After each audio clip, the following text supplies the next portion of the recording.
Hello, everybody. Welcome to day 2 of E3. Damn it. Day 3. Welcome to day 3 of E2. How are you? We are back. I'd say well rested, but well rested.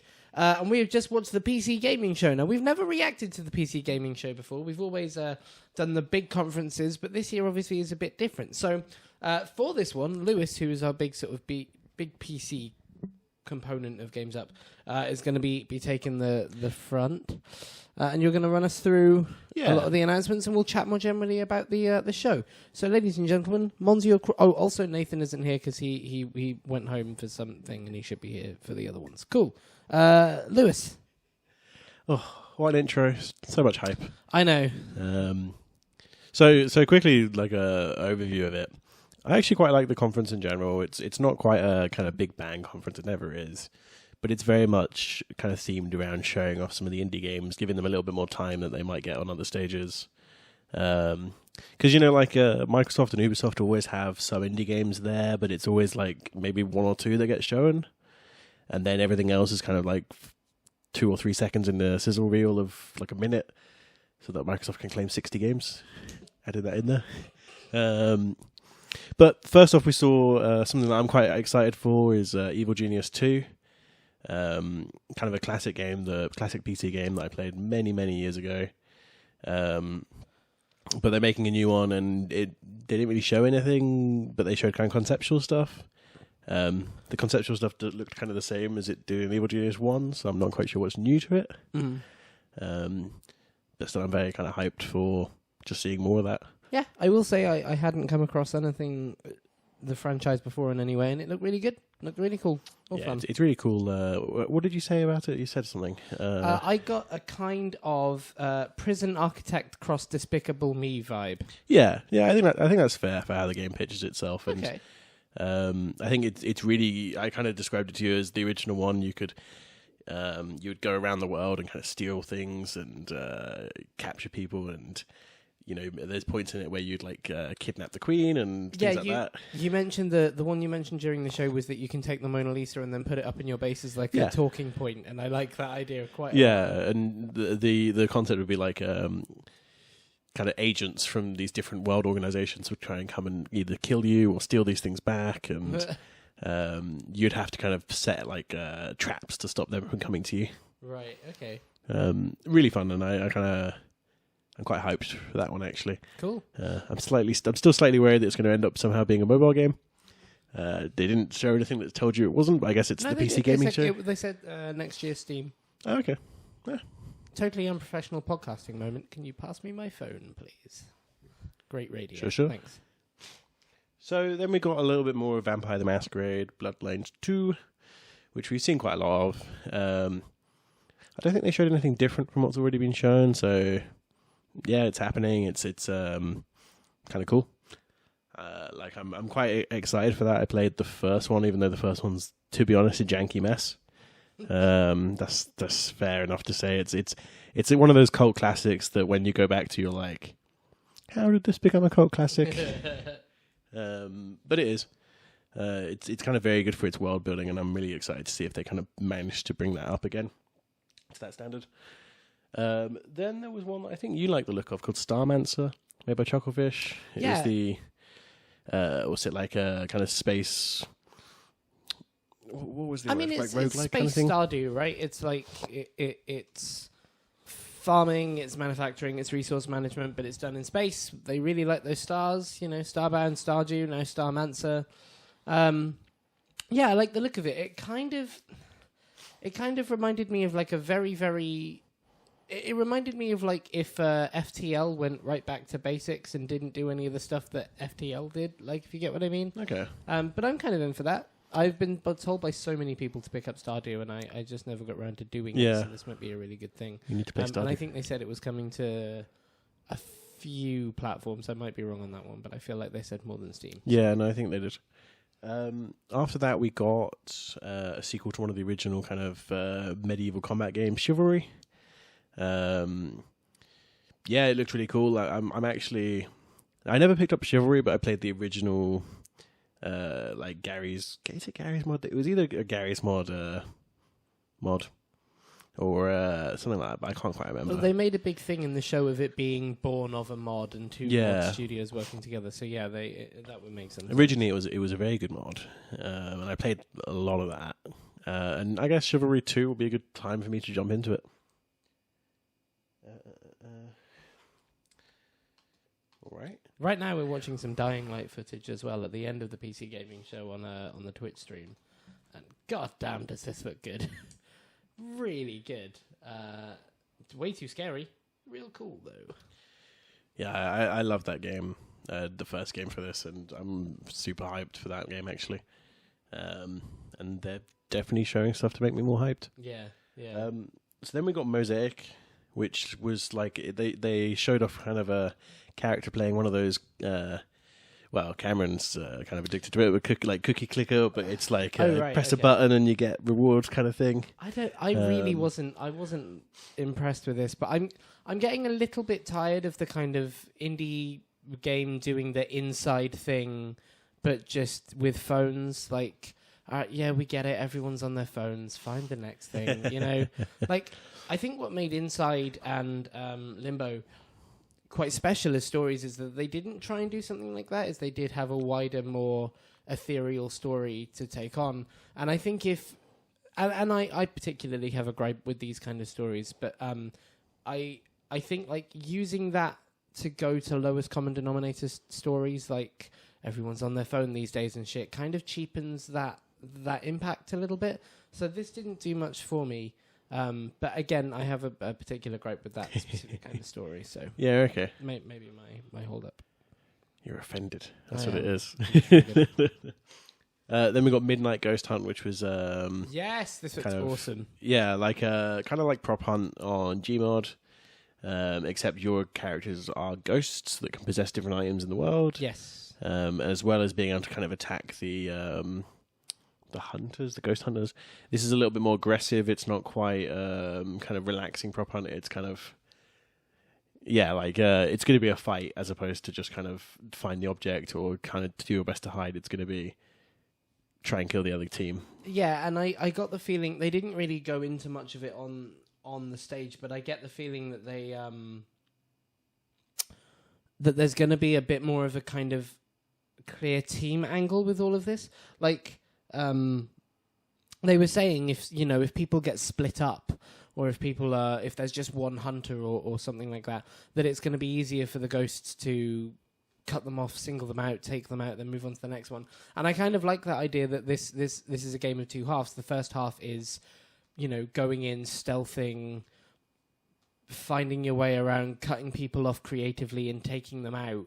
And then the other half is just trying to survive and get rid of all the ghosts while you can. I think that's a really good mix. I look forward to finding out what tagline this game goes with, because if it leans any further into Ghostbusters, it's definitely getting sued. So, it can't mention Bustin' makes me feel good or anything like that. But it looks awesome. It looked really, really good. Yeah, no, it did. No, kind of stuff I'm interested in. So then we saw Last Oasis, which kind of looked like a kind of Rusty style kind of crafting game, but with a little bit more of a eco kind of theme, in the sense like all the vehicles were kind of autonomous, like wind powered vehicles, and all the like the guns and all that were like crank powered and things like that. It was quite eco-themed crafting. I like it. I said during the show that it reminded me of if Rust was set in the Will Smith Wild Wild West movie. And I said it as a joke, but it does kind of have that slightly steampunky, slightly Mortal Engines kind of vibe going onto it, but also like a survival rusty game at its core. Look cool. Look look different for sure. Yeah. Then we got Age of Wonders, Planetfall, which I think it looked pretty cool. It's kind of like a classic top-down RTS style game, a bit like something like Age of Empires, but it's set like post-apocalyptic. It's there's all sorts of different creatures and things different armies in that world. It's done by Paradox, and they're really quite good at this kind of stuff. So I'm quite excited for that one. There was what's it, T-Rexes with lasers and penguin army and all sorts. I'd like to see it. It looks pretty cool. Yeah, it looks good. Then we got the next thing from the Sniper Elite people. Yes, what it was. Zombie Army 4? That's it. Zombie Army, and the word "dead" was in there. 4 Dead War. That was it. It's let's just don't say the full title at once. Throw all the horror themes together and put them in there. Yeah, Zombie Army 4 Dead War, and it looked good. It looked very like it had a very Left 4 Dead 1 kind of trailer. Yeah, everyone doing their own thing, coming together at the end. Hordes of zombies. They're all little specialists and that kind of dark and gritty, eyes lit up zombie style thing. It was very cool. And obviously, it's a long known thing, and the Sniper Elite team know what they're fucking doing. So yeah, cool. Exactly. I think I've played some of the other ones in that series, so I really look forward to that one. Then we saw Remnant from the Ashes, which has been kind of one of the more hyped ones from this conference, I think. Okay. It's sort of a shooter fantasy game.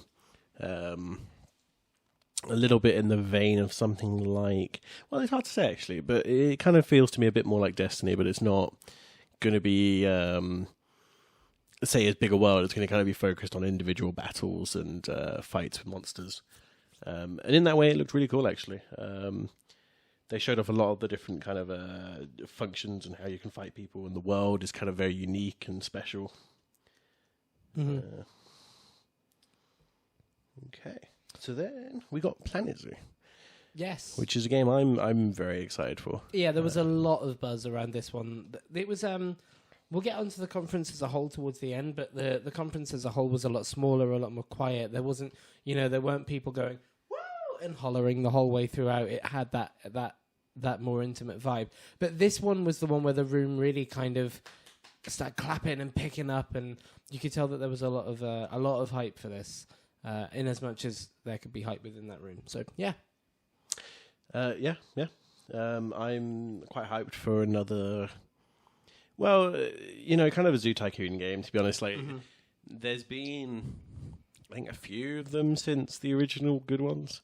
But there hasn't been any good ones since the original sort of PC games from 10 years ago.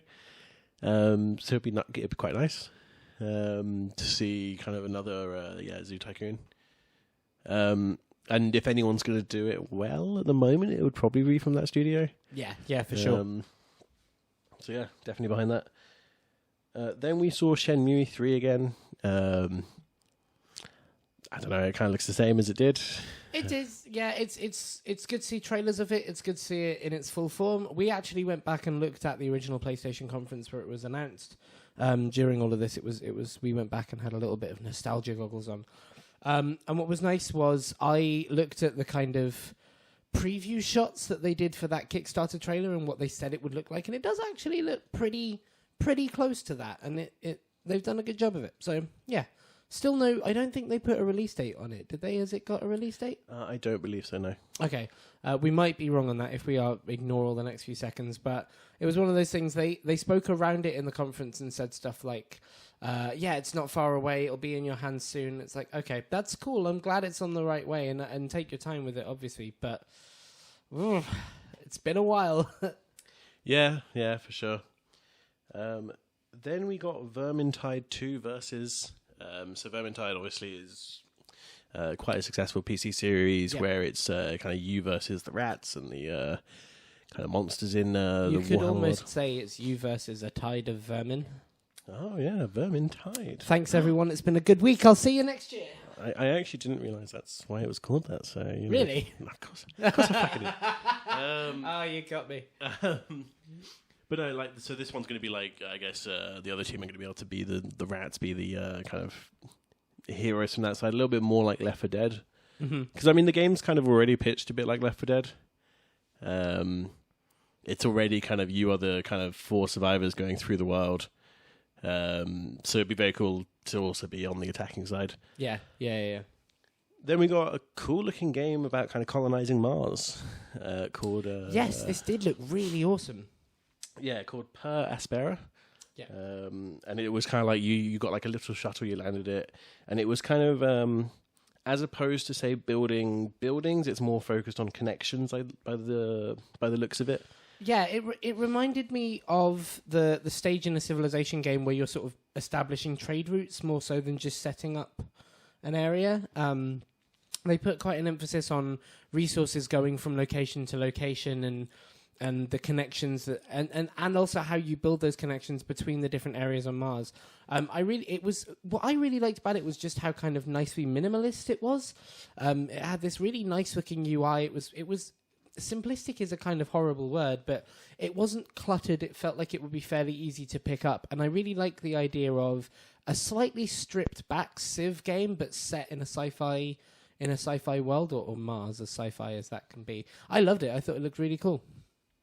Yeah, for sure, and I think it's definitely something I'll be interested in. So then we saw Auto Chess. Yeah, sure. Then we saw a game that I think you said you thought it looked really cool, actually, was the kind of Japanese style Crystalis, I think it's called. Yes, the love letter to JRPGs, which they made quite a big thing about. It's a game set in 3 time periods, all around the life of one woman. There's the past of that woman, the present of that woman, and the current of that woman. And I got a kind of Guacamelee jump between the times vibe from it, but more so than that, what I loved was the art style. It didn't look like anything I've ever seen before.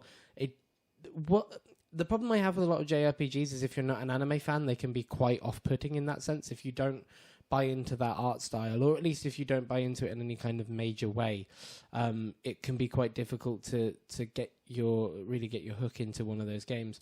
And what I liked was this clearly was a JRPG. It clearly had those systems and took a lot of inspiration from it, but it had an art style and a presentation that I looked at and thought, oh man, that looks fucking different. So it really spoke to me. I wonder how it'll do in a wider sense, but it really spoke to me. Yeah. So then we got Valfaris, which I think you said looked a bit like a PS1 game. Yeah, it did. Because it didn't have, like, it was a 2D side scroller for the most part, but it looked like 3D models. Yeah. And because of the kind of side scrollingness and slightly pixelated, like fuzziness. Yeah, on the models, it didn't look like a new game, but it didn't look like a new imitating an old game. It was very weird. Well, yeah, no, I kind of like the look of it. It's it looked kind of, so it's sort of HR Geiger themed. It's very kind of alien, as well as kind of being, the gameplay looks a lot like something like Metal Slug, kind of that kind of vibe to it. Maybe with a little bit more kind of character action in there. But it looks like something I'll be quite interested in playing. I play a lot of games that are kind of side-scrolly action stuff. Yeah. Cool. Excited to see more from it. After that, we had Maneater, the shark RPG. Oh, yes. To be honest, it sounds a lot like they've turned... there's a mobile game that's called something like this. Hungry Shark, I think, probably something like that. Yeah, something like that. Very much like that, but in 3D, in the sense like you're going to be like eating stuff, eating people, catching stuff. It's one of those things that you get mutations that make you do different things, and it still look cool though. Yeah, it's one of those things that, like, I imagine something like that game starts off as like, hey guys, what if at a game jam we made Goat Simulator but without goats? Or something along those lines. I can't imagine how you'd... Because the story trailer was like, there's a real bad fisherman and he mutilates a shark, and it's like, okay, that like it's cool. It looked really awesome, but I don't get the feeling that game started like that. I imagine it started as something else and became what it is. That being said, it looks awesome. I really loved how fluid it looked. How nice the breaching the water was, the eating in the water was, the control system looked. It didn't look like it would be alien to play at all, and I really like that idea. I will say I wonder how much time you could really put into this in a go. It doesn't look like the kind of game that you could tell a particularly intensive story with. I wonder, like, how do you do objectives and checkpoints, levels, and movement to story? How do you do narrative progression? Or is it more like Goat Simulator where it's open, fuck about, and if you feel like achieving something, here's a set of things to achieve? And to be honest, if it's the second one, I'm pretty happy with that. If it's not, I look forward to see how they do it. Yeah, fair enough. So after that, we got some more content for Terraria. Yep. Always the happy. penultimate expansion. They say. Yeah, always happy to see more from Terraria. Like it's just a game that's been kind of really good and always constantly being updated and improved, and it's always good to see. There's a ridiculous amount of content in that game. It's kind of like Stardew in some way, in that it started off as a very simple concept and now it's much bigger. You know, I love seeing indie games that are kind of willing to do that, because I appreciate as an indie developer, it's not maybe an easy thing to just be like, yeah, sure, these people have bought in 5 years ago are still going to get content. But it's always good to see it from that space, you know, especially when, I mean, it's kind of true for things like Minecraft as well, in a way. It's like, this started as a simple concept and we've taken it this so far and we're still updating it. And if you bought it then, you're still good. Yeah. You know. The original game as a service game. It's such a good move, you know. Yeah, for sure. Especially, just kind of going against that kind of consumerism stuff. So then we got Telling Lies, which is from the next game from the people who made Her Story. Yeah, looks awesome. Yeah, no, I really like the look of that. I really enjoyed Her Story. Kind of the whole theme of the game is that you've gotten access to a system. It's kind of both games. Gotten access to a system, and you try and find. There's some sort of mystery, or there's some sort of story that you don't know anything about. Yeah. You want to find out the details. You maybe get given like a video, and from that video you piece together details. Maybe that someone mentioned something, and that leads to another video, or someone uses a certain word, and from there you can find something else. The concept's really interesting. And they're very much kind of they're not long games. I think Her Story wasn't that long a game. But if you've got kind of I guess 2 or 3 hours, I think, it's really a good shout to play that game. Yeah, and I'm sure this will be the same. They mentioned here that in total they had about 10 hours of content that you could work through, but obviously that 10 hours is, you won't see all of it necessarily, and you won't necessarily need to. Well, in fairness, there's probably stuff as well that's so I think in the original Her Story, there's a bit where you can watch her play guitar for 6 minutes. Right. Okay. So there's probably a lot of stuff like that where you will be trawling through the data and going, yeah, this is pointless. That's kind of I think that's probably going to be the theme of it in some way. But yeah, it's very much actually hyped for that one. Yeah. Yeah, I was really excited for that. I love the look of the story. It seems to have a really nice, mature, tight, dynamic kind of story to it. Yeah, all in. Sounds great. So then we got Genesis Noir. I don't know if you were... Oh, this is the game that's kind of a noir game, kind of not, kind of black and white, kind of not, set in the Big Bang, but also not. And I have no fucking idea. It's all of those things are tick boxes for me, but I also don't know what the fuck that game is. Yeah, they didn't really show us the answer to that question, which is all right. They don't have to. We'll see. I mean, that's I think always the joy of the indie space is you can get away with it a little bit more. Yeah, for sure. And this is definitely the kind of show in which if it's going to turn up, it will turn up at. So yeah. And then we got a game called El Hijo, or El Hijo. El Hijo. Yeah. Oh wow, you are just fucking me over. No. See. Which looked really cool. It's sort of an isometric exploration type game. Yeah, it had a kind of traditional stealth vibe to it, but played from the perspective of a child. Pretty bold move to make the hero in a Wild West violent game a child, but awesome. Yeah, looked fine. Yeah, it looked cool. So actually, there was also 2 things during the show. So we saw some stuff from Borderlands again.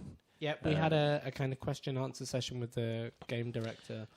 Sort of, what's it? The very prepared questions beforehand vibe for some of them. Yeah, some of them. Although some of them were really, some of the questions were good, and some of the questions were a bit okay. I find it odd that they didn't talk more about the game or actually show much. I know that they're showing gameplay from one of the heroes fairly soon, to be honest. I think maybe today or tonight on the Twitch stage, which is going to be so exciting. But I am surprised that they got the guys from Borderlands a really big get for the Epic Store, who were a big part of putting this conference together. I'm surprised that they got them, and the most they did with them was like come out and answer some questions for a few minutes. It felt a little stilted, but not a bad thing, just not quite right. Yeah, and then we saw some more stuff for Warframe. I'm always kind of a fan of Warframe, so that's no bother with me. Yeah. I mean, well, actually, that's not. Well, there's a lot of people that are fans of it, saying it's always doing well. Mm-hmm. And then we saw some more stuff for Baldur's Gate, but actually not that much stuff for it. It was mostly talking about kind of the world and the how the game's going to be, as opposed to talking about, as opposed to showing, which is all right. So yeah, that brings us to the end of this conference, or this presentation. Can I ask your opinion on something? Sure. So the conference is over. We've got Twitch on in the background, and we've got a game playing at the minute called Creature in the Well. What do you think of this game? This game. I like the concept, but I also kind of like fighting enemies. Because we're sort of like kind of throwing. It's kind of like Block Break, isn't it? But you're kind of a character that can run around and shoot blocks at things. Kind of. So I got a different vibe from it. I think we might have seen this in the Xbox conference last night. I think it turned up. It was one of those ones that was like on stage for a few minutes. I think I might be wrong about that. And at the time, I thought, all right, yeah, that looks like a game. From what the vibe I'm getting from this, and I haven't looked it up much, so I might be wrong. But I think this is a pinball shooter. A pinball shooter. Yeah, like if you look at how it bounces off of stuff and the way it's using like bumpers and things. Yeah. I'm getting like a kind of pinball hack and slash from this, and I am fucking in love. This looks so cool. Yeah, no, it does look pretty cool. I'll take a look at what it is. But it is like we've made Block Breaker. Oh, what's the game? I don't remember. Classic game. You've got like a paddle and a ball, and you hit things. And actually, the bit that we're watching right now looks excessively like that. But yeah, cool idea to make that kind of like a 3D hack and slashy game, or pin, as you say. So, what did you think of the PC gaming show? I really enjoyed it, actually. I think, in my mind, like if you're gonna show off indies, if you're gonna do it, this is the way to do it. Because ultimately, one of the problems that we get with, say, any other conference, Ubisoft always has an indie section, and Microsoft has an indie section. Sony does. And you don't get to really see anything. Yeah, I know what you mean. Because like when we've broken down kind of what happened in this presentation, and we still got we got like a big list of games that we saw. And saw kind of a good, well, some of them we saw a good amount of detail for. Yeah. Yeah, they did a good job of that. I don't really know what to make of this conference. I really loved the vibe of it. I loved how chilled out it was and how much it put the emphasis on the developers. I liked how the developers got to be nervous and got to be excited about their games, but it didn't feel out of place. Every year we get the stories that come out of E3 about that developer who did something quirky on stage, but there's a really nice story behind it. And I feel like this is one of those ones where it didn't feel out of place. It felt very human, very natural, and I totally loved that. It doesn't have the fanfare of an E3 conference. Nothing here made me go, wow! Yeah. I can't believe we're seeing... And if I'm being honest and a bit of a dick, that's what I want out of E3. I get that. I want E3 2015 where we're all stood up with our mouths wide open for 5 minutes on end. But if you can't have that, this is for sure a really, really nice way to go. And the detail it gave was lovely. Yeah, no, I'm on your side there. I understand that, you come for the glitz and glamour and you won't get that here. Yeah. At the same time, you get to see kind of a lot of the stuff that's coming to PC, a lot of the like indies that are going to be big. I don't know. Maybe I shouldn't say that. But you see a lot of the good indie games that are like the next things. The most promise. Yeah, exactly. And I think that's kind of, for someone who, I have far too many of them, I'll be honest with you. But I'll pick up like whatever the cream of the crop of these games are, I'll pick them up, whichever ones kind of succeed by test by community, yeah. Same thing. Yeah. But it's cool to see, and I saw a few there that I'll get, to be honest. Yeah. And I think like that's something the PC gaming show so far is the only one that I kind of felt like that for a good number, I guess. Mm-hmm. And I think, in fairness to it, like unless you're looking for, actually, if you're looking for FPSs, they had those too. So I mean, like it has kind of a selection of things that like everyone can kind of go, sure, that's good. Yeah, it was a good mix of games for sure, and it was a nicely diverse conference in that sense. Yeah. It was fairly nice. Yeah, I think the takeaways from this one is that's a nice show. Yeah, for sure. That was a real nice show. So with that, this was hopefully a nice show, and we thank you very much for listening to it. We will see you in a very short amount of time because we are a few minutes away from Ubisoft.